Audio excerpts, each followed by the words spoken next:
Hey, what's up, everybody? Welcome back to 416 Tabs, number 7. This is a series that I've been doing that I do public raids on World 416, which is the public world for Theater of Blood. And I go in and I just kind of do raids and talk a lot about what I'm doing in the raid and maybe some things that I could have done better potentially. And it I use it kind of as a learning experience for me on seeing what I'm doing wrong, and I use it as a teaching tool for you to maybe explain some mechanics maybe you didn't know about sometimes, or even just talk about topics that maybe you probably don't know, or some like contemplations about how some of the strategy that goes into doing raids. We started a little bit in the maiden. That's because I got the recording up late. Again, I know, but thankfully it was only like 80% in. This raid kind of went a little bit weird because I only just did this raid and I wasn't planning on doing a video because I've kind of been really busy today and I've got a pretty busy day ahead of me tomorrow. I have a lot of real life things I have to take care of, but I didn't want to miss another upload. I think I missed one yesterday for the day before, and I wanted to get this out, so you have to forgive me a little bit. I did forget a light bearer here. I ended up taking in the Ring of the Gods just because like my brain was on autopilot, and I just take Ring of the Gods for pretty much everything that's not raids, because Ring of the Gods just saves so much in supplies. And even in this raid, you'll see like I practically don't run out of prayer on most bosses at all, just because Ring of the Gods gives so much prayer bonus for one side. It's actually insane. But as far as like how the raid actually ends up going overall, it's a no death raid. We do pretty solid as a team here. I don't think anybody really struggles at all. Going into bloat, I do have like a little. So it just got done storming here, real bad.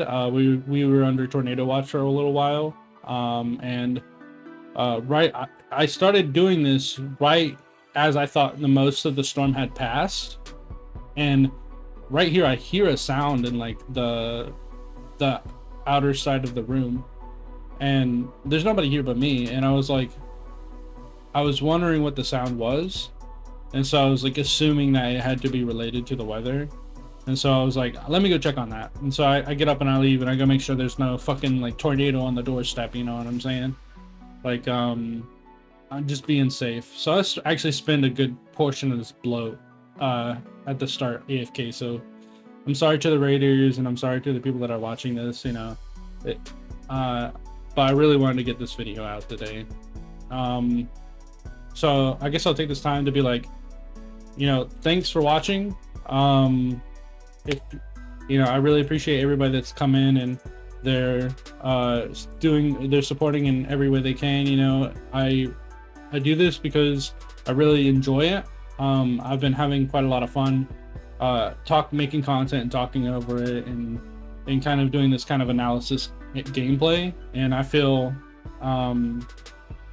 even more validated when you guys really give me that kind of good feedback. And you know, I appreciate any feedback, even if it's bad, you know what I'm saying? And if you think this content is bad, let me know. I'm trying to look for ways to improve it.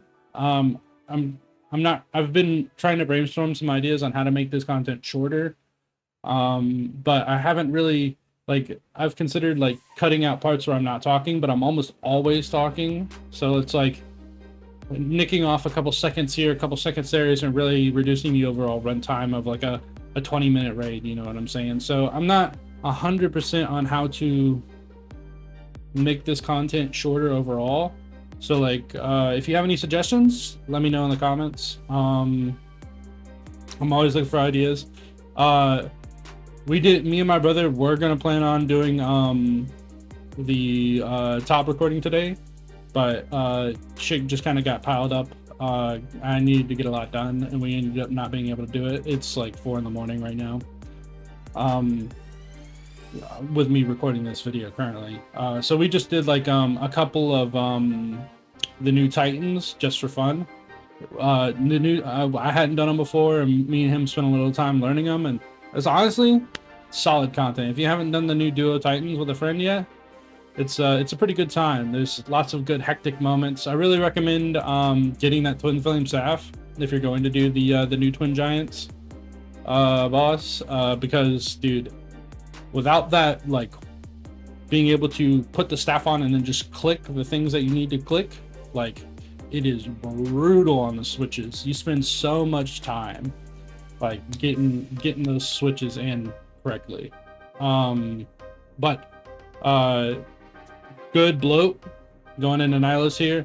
I believe Nylos, I fucking crushed it actually. I actually remember spending so much time like waiting for the next Nylos to spawn. I was so on top of them. I had really good movement here. Click it. So what you're looking for when you in the movements of these Nylo rooms is to make sure that you're kind of like always clicking back to the middle of the room when you're so you see I have one tile marked here. The reason I have that tile marked specifically is because that tile kind of is always one tile away from anywhere in the room that I need to attack. And if you it has a line of sight down those lanes, the side lanes. And the reason that's important is because if you aren't within line of sight of the lane, you're like, let's say you're one tile to the top or bottom of these left and right lanes here, these east and west lanes, then your character will actually drag all the way to the wall and then step up and attack them, and it wastes so many ticks that because you're not ever using the range that you have to your advantage to save ticks walking. So it's important that you are always kind of like making sure that when you're done attacking something to the north, that you're always moving back into the line of sight of those Nylo lanes. It'll save you so many ticks. Just overall, actually, it kind of doesn't matter for melee. So melee is a little special in the sense that like you're always running straight to the Nylos, but melee has its own specific set of movement that's really important that you need to know, and that's kind of like priority targeting, right? So for melee, or for other roles, other roles, priority targeting is usually always the most recent wave that came out, right? Killing the most recent wave will almost usually ensure that wave, that you won't have a whole lot of Nylos exploding on the pillars. But for melee, it's really important that you kind of have the priority list of attackers attacking people first, then waves that are most recent waves that are coming out, and then the closest Nylo to you currently. And most recent wave and closest to you currently kind of are always in competition for your attention. And what I mean is if you have to path across the room for the most recent wave for a Nylo, it's better to hit a Nylo on the way across the room that is either walking through the middle or that's on a nearby pillar than to just cross the room and attack the most recent wave. It's almost always better. And it's also kind of really important that you're making sure that your focus is on the most recent Nylos to that are other people's roles to some extent. Sorry, I spit a little bit there. I didn't mean to. Because when you're stepping back, if you if the most recent waves of somebody else's role are getting ready to explode and you see that they haven't been keeping up with it, then it's very easy to not know that a bunch of Nylos that are currently on the pillar are about to explode and get stacked out. So it's really hard to have that mental stack in your mind, like keeping track of your Nylos, keeping track of their Nylos. But it gets easier with the better your group is, because the more consistently that everybody's taking down each wave, you kind of inherently know which ones are older on the pillars, because there are less Nylos to keep track of, right? So there's like lots of mental stack to melee role that a lot of people seem to kind of neglect to have a conversation about.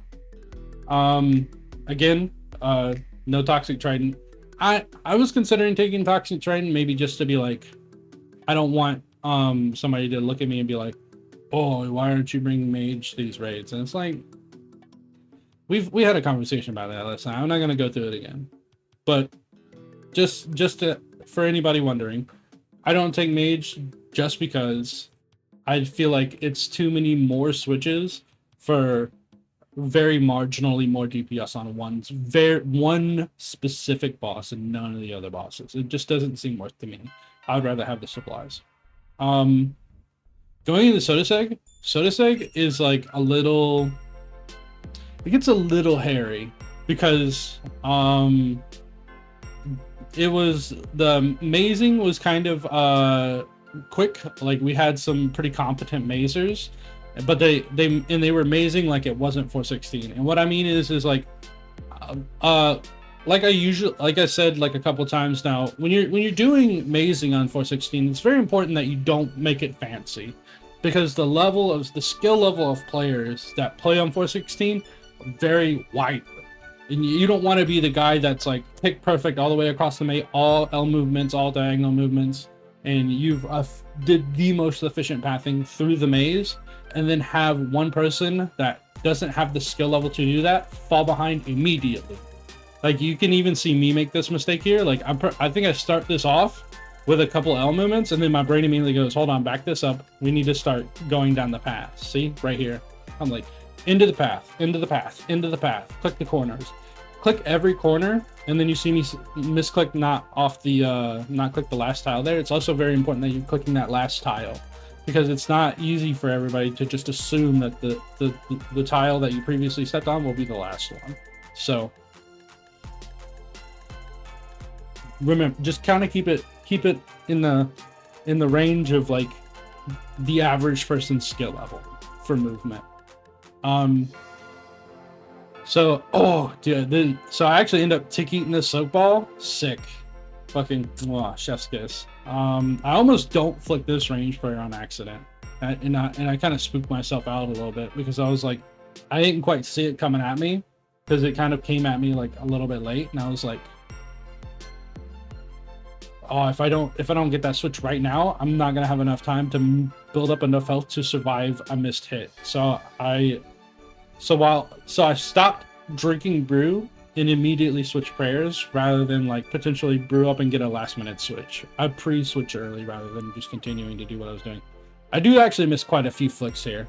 Like I said, it's pretty late, and I was kind of worried about the storm going on outside and everything. So I was not all the way locked in, but still, pretty good so far. I'm kind of sitting at like way too low of health here, because I'm just kind of gambling how much supplies I want to use on Sotoseg, because I'm not sure that I'm going to have enough supply points for all the supplies I need, because I've used up so many supplies, which ends up paying off. I don't die, so that's fine. And you could argue that like not dying at so might be just as good as like having one less brew for like maiden, but at the same time, like with good play, in theory I shouldn't die at bloat, kind of no matter what. I actually end up not having enough, like I said, I actually end up not having enough supply points for my full supplies here, and I actually end up picking up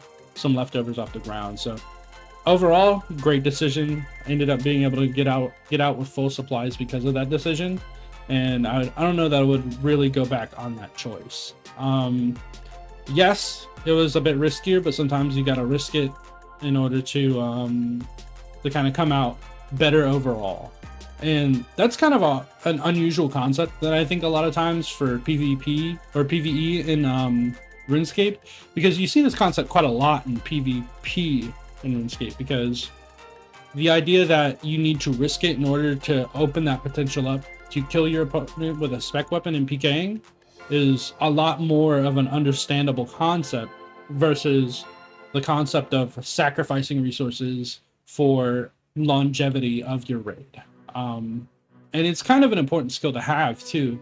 So I kind of recommend going forward that you kind of, I don't want to say limit test, but see how many resources you really need for a fight, and spend your time kind of gauging how little of those resources you actually need to spend, because it'll make you a better player overall. I actually ragged this tile, I remember. Yeah, this is a little cringe.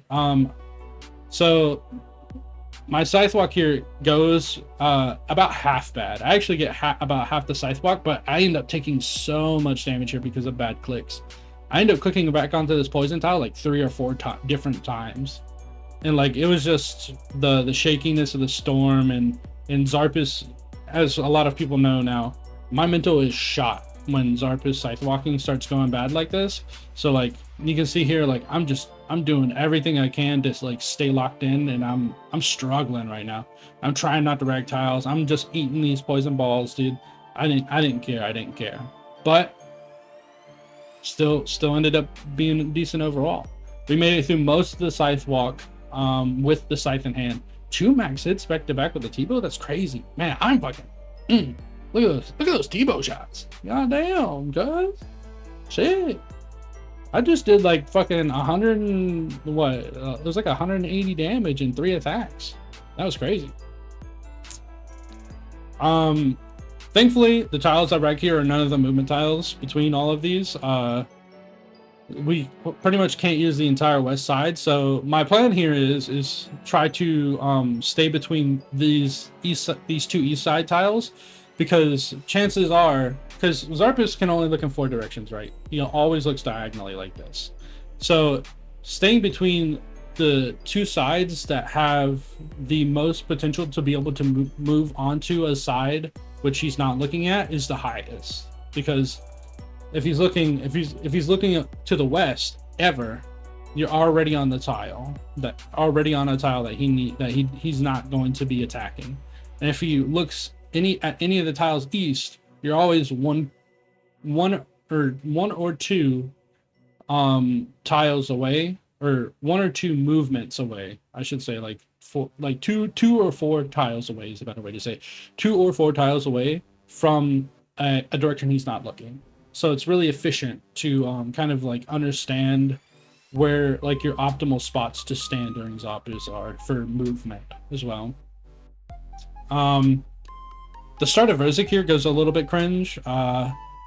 So we do the staff passing goes fine for the most part at the start.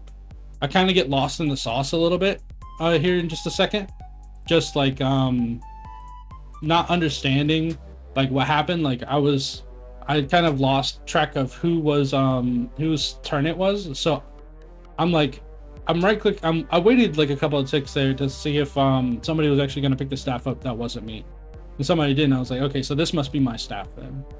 And so I pull out and I eat this this attack because I pull out too early, trying not to get crushed by the pillar, and it ended up being bad overall because I took more damage than I would have took for the pillar. So it was just like bad mental stack management, I guess is to say, like prioritizing getting the staff without actually prioritizing not getting hit by Verzik's attack. The start of this second phase also goes a little bit cringe too. So there's a ranged Nihilo all the way across the room coming at me right now. I don't see it at all, because right here is where I finally see it, and I'm like, oh, and damn, it hit me hard. That was probably like one of the biggest mistakes in the whole raid, actually. Just not having that awareness of having a Nihilo on me until it's actually exploded on me.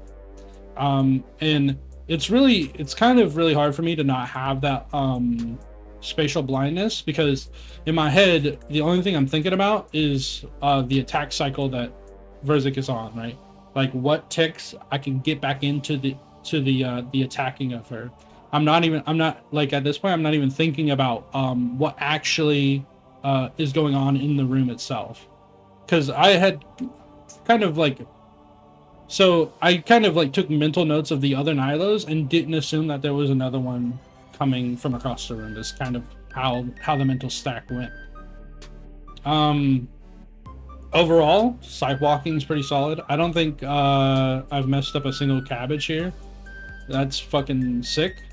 One of the things that is really easy to do in Verzik specifically is kind of over commit to an attack versus stepping back too early. So like stepping back too early is far less punishable than overcommitting to an attack for Verzik. So like usually it's kind of important that if you're kind of second guessing whether you're going to get another hit, it's better to just guess that she's going to attack faster than you're going to attack in that situation and move back. Because if you kind of, you can almost reactively click and move to attack her when she throws a cabbage almost every time if you kind of got it down pat. So like it's a lot less risk involved versus getting bounced and then eating a cabbage for free, guaranteed. Phase 3 of Verzik is actually goes wild. I don't know how we don't die actually, and I'll talk about that more in a sec here.